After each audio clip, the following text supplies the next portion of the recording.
NDTV पहला वो news channel है जो नेपाल के हर उस इलाके में पहुंचा जहां पर तबाही मची हुई है, चाहे वो नुवाकोट हो, त्रिचुली का बाजार हो या फिर मानसरोवर जाने वाला हाईवे। हम हर उस जगह पर पहले पहुंचे जहां से तबाही के मंजर आप तक पहुंचाए गए। शहर, गांव, मकान, दुकान, मंदिर, हर कुछ मलबे और गाद में डूब गए। ये वो निशान हैं जिनसे उबरना इस वक्त नेपाल के लिए बहुत बड़ी चुनौती बनी हुई है।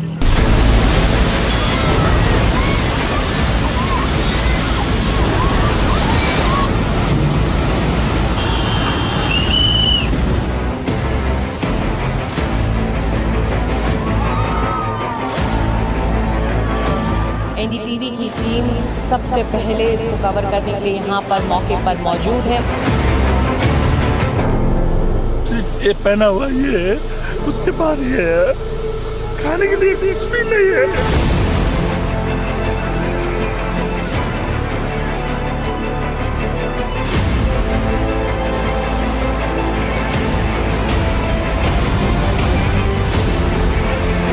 नेपाल में जहां तबाही मची वहां एनडीटीवी की टीम बुधवार से ही मौजूद है। वहां से आंखों देखा हाल हम आपको बता रहे हैं। जहां देखो बर्बादी ही बर्बादी की तस्वीरें दिख रही हैं। हमारी टीम नुवाकोट से आगे उस सड़क पर पहुंची जो मानसरोवर की ओर जाती है, लेकिन अब इस पर आगे जाना नामुमकिन है। ये पूरी सड़क है वो बह चुकी है। तबाही का मंजर आपके सामने है। कितनी भारी तबाही हुई है कि ये पूरा जो हाईवे है तिब्बत बॉर्डर तक वो बह चुका है।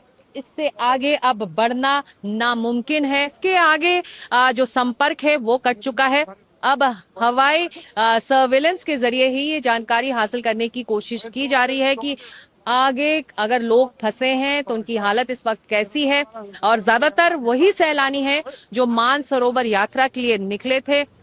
ऐसे कई सैलानियों की जो लिस्ट है वो नेपाल टूरिज्म बोर्ड ने जारी भी की है, जिस पर सभी की निगाहें हैं। और नेपाल टूरिज्म बोर्ड इसको लेकर अभी कार्रवाई कर भी रहा है कि अगर आगे कोई सैलानी फंसा हुआ है या फिर ट्रैवल एजेंट्स अपने ग्रुप्स के साथ आगे फंसे हुए हैं तो उन्हें तुरंत राहत पहुंचाई जाए और उनका बचाव किया जाए। लेकिन फिलहाल इस वक्त हम पहुंच चुके हैं उस हाईवे पर जो सड़क सीधे जाती थी मानसरोवर यात्रा के लिए, लेकिन कल के सैलाब के बाद ये सड़क पूरी तरह से टूटकर बह चुकी है।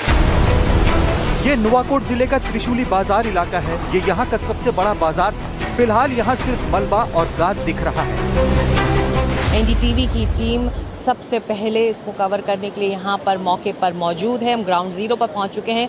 त्रिशूली बाजार की तस्वीरें किस तरह से सैलाब आते ही वो गाद और मलबे में तब्दील हो गया, ये कल से आज तक में दुनिया भर ने देखा है। दुकान 200 था वो भी चला गया, माल बहुत था, गैस सिलेंडर था 100-200 गैस सिलेंडर भी था, सब दुकान घर सर सब गया। अब कुछ भी नहीं है, सिर्फ ये पहना हुआ ये है, उसके बाद ये है, खाने के लिए कुछ भी नहीं है। तो मुश्किल है। घर भी लेके गए, सब लेके गए, अब क्या करके खाएगा। अब छोटा बच्चा है, एक लड़की है। अब देख सकते हैं जो स्थानीय हैं जो इस वक्त इस बड़ी आपदा का शिकार बने हैं, जिनका सब कुछ बह चुका है। इंतजार है किसी तरह की मदद की ताकि वो आगे की जिंदगी के बारे में अपने फैसले ले सकें। ये नुवाकोट शहर है। एनडीटीवी की टीम यहाँ बुधवार को ही पहुँच गई थी। एनडीटीवी पहला ऐसा चैनल है जो ग्राउंड से नेपाल में जल प्रलय से मची तबाही की तस्वीरें दिखा रहा है। बताया जाता है कि यहाँ पर बाग थे, आम और लीची के पेड़ लगे हुए थे और साथ ही वहां पर जो आपको ये बिल्डिंग जो इमारतें दिख रही हैं वो सरकारी इमारतें थी। पहले ये जेल हुआ करता था। उस तरफ जो बिजली के खंभे दिखाई दे रहे हैं वहां पर वो बिजली घर था। और जब ये सैलाब आया है, जब फ्लैश फ्लड आया है तो सबको साथ लेता हुआ ये आगे बढ़ा है। हम जिस घर में खड़े हैं इसकी जो निचली मंजिल है, यहाँ पर भी गाद आई, यहाँ भी मलबा आया और पूरा अपनी चपेट में से लेता हुआ आगे बढ़ा है। इस इलाके में रुक रुक कर बारिश भी हो रही है, जिससे रेस्क्यू वर्क में भी दिक्कत हो रही है। रोशनी कम होते ही मुश्किल और बढ़ जाती है। बड़े इलाके में लाइट भी नहीं आ रही है। हम इस वक्त ग्राउंड जीरो पर मौजूद हैं और हम आपको बता दें कि इससे आगे जो है ऊपरी इलाकों से संपर्क पूरी तरह कट चुका है। इसके आगे जो रोड है वो तिब्बत बॉर्डर तक जाती है, करीब 100 किलोमीटर यहाँ से दूर तिब्बत बॉर्डर है और वहीं से सैलाब बहता हुआ आगे आया है और अब आगे से संपर्क पूरी तरह से कट गया है और यहाँ पर जो रेस्क्यू के लिए यही चुनौती बनी हुई है कि अगर ऊपरी इलाकों तक जाना है तो इससे आगे जाया कैसे जाए, क्योंकि मलबा है यहाँ पर, बहुत ज्यादा मलबा है, बागाद है, चलने में मुश्किल हो रही है, गाड़ियां नहीं जा सकती हैं। लगातार बारिश हो रही है आज शाम से ही, तो हेलीकॉप्टर्स को भी ऊपरी इलाकों में जाकर जायजा लेने के लिए भी एक बड़ी चुनौती साबित हो रही है। तो इस वक्त हम ग्राउंड जीरो में जरूर मौजूद हैं, लेकिन आगे के इलाकों तक पहुंचना नामुमकिन है इस वक्त, हमारे लिए ही नहीं, रेस्क्यू वर्कर्स के लिए भी। प्रभावित इलाकों में युद्ध स्तर पर रेस्क्यू ऑपरेशन चलाया जा रहा है। त्रिशूली के आर्मी बेस कैंप में एनडीटीवी की टीम पहुंची। हेलीकॉप्टर के जरिए रेस्क्यू करने की कोशिश की जा रही है। राहत सामग्री पहुंचाई जा रही है।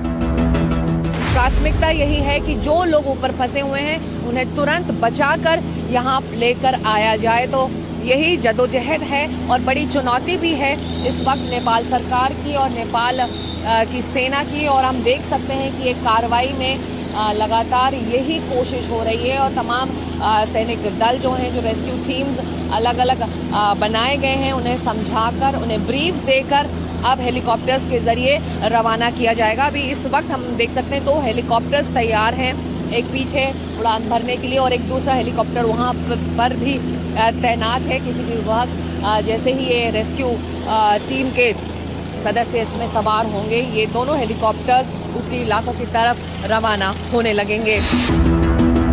इस वक्त नेपाल को मदद की जरूरत है। भारत नेपाल की मदद के लिए आगे आया है। नेपाल में एनडीटीवी की टीम मौजूद है जो आपको पल पल की जानकारी दे रही है। जिस जगह प्रलय आई वहाँ के पूरे हालात आपके सामने ला रहे हैं। नेपाल में नुवाकोट और त्रिशूली से कैमरा पर्सन पूजा आर्या के साथ सिकता देव, एनडीटीवी इंडिया। ये है नेपाल का देवी घाट। प्रलय आने से पहले कल सुबह यहाँ पर चहल पहल रही होगी। यहाँ पर जो आम श्रद्धालु हैं देवी घाट पर पहुँच रहे होंगे, क्योंकि बड़ी मान्यता थी यहाँ के देवी के मंदिर में। तो नेपाल के अलग अलग इलाकों से लोग श्रद्धालु अपने मन में लिए दर्शनों के लिए देवी घाट पहुँचते थे। आज ये देवी घाट, जहाँ पर मंदिर पर और घाट पर बाजार सजता था, आज इस तरह से वीरान है।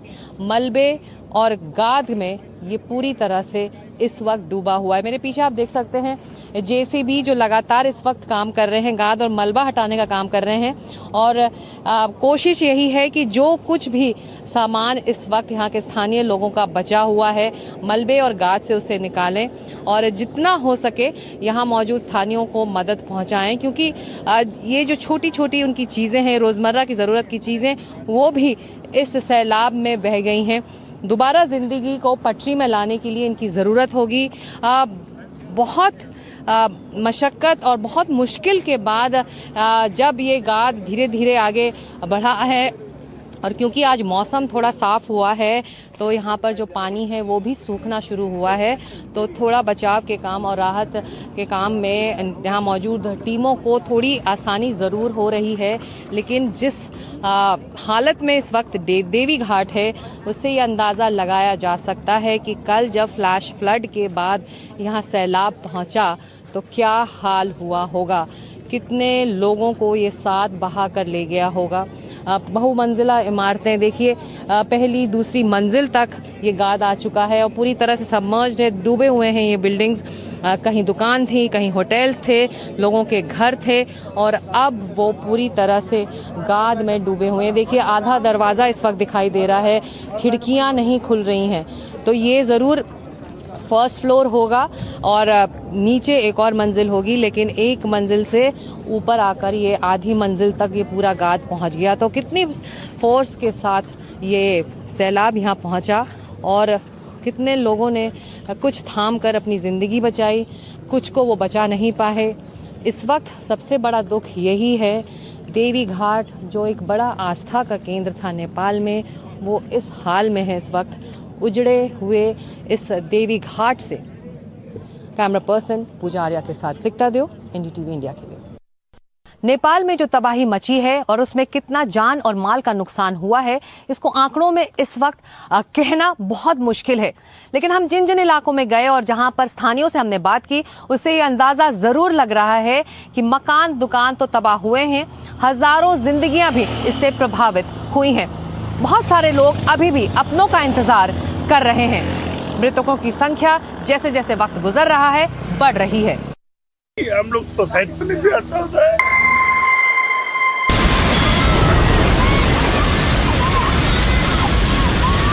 मदद के लिए आपसे आवाज लगा रहा था। आवाज लगा रहा था, अंकल जी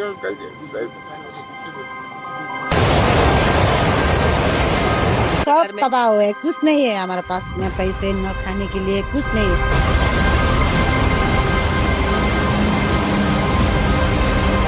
अगर आधा मिनट भी लेट किए रहते तो हम लोग भी 3 आदमी और चल गए रहते। सैलाब इतना खौफनाक कि ऊंची ऊंची इमारतें ताश के पत्तों की तरह ढह गई।